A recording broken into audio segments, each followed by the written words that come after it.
Libur Natal dan Tahun Baru 2016, sebagian masyarakat di Kota Palembang mengisi waktu dengan berlibur di luar kota. Masyarakat biasanya menggunakan transportasi darat, laut, dan udara.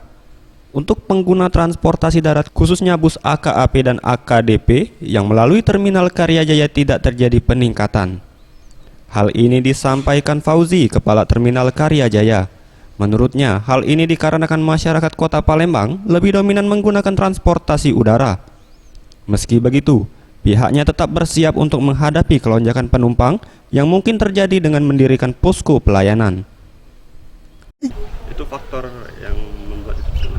Pertama, masalah angkutan udara yang sudah begitu banyak ya, maskapai penerbangan, kemudian poolnya masih di PO-nya masing-masing. Hal tersebut dibenarkan Kurniawan selaku Kepala Dishub Kota Palembang. Ia menambahkan, untuk di tahun 2017 pengelolaan terminal yang ada di Kota Palembang akan berubah. Menurutnya, untuk terminal tipe A yaitu Terminal Karyajaya dan Alang-Alang Lebar akan dikelola oleh pusat yaitu Kementerian Perhubungan. Terminal tipe B yaitu Terminal Jakabaring akan dikelola oleh pemerintah Provinsi Sumsel. Sedangkan terminal tipe C atau terminal Lemabang, Pelaju, Sako, Ampera dan Tangga Buntung yang akan dikelola oleh Pemkot Palembang.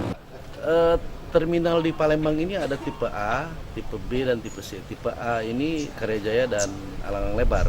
Ini memang adalah merupakan kewenangan dari pusat dalam Departemen Perhubungan langsung. Kemudian tipe B yang memang dalam tahap kajian ini memang nanti dikelola oleh provinsi.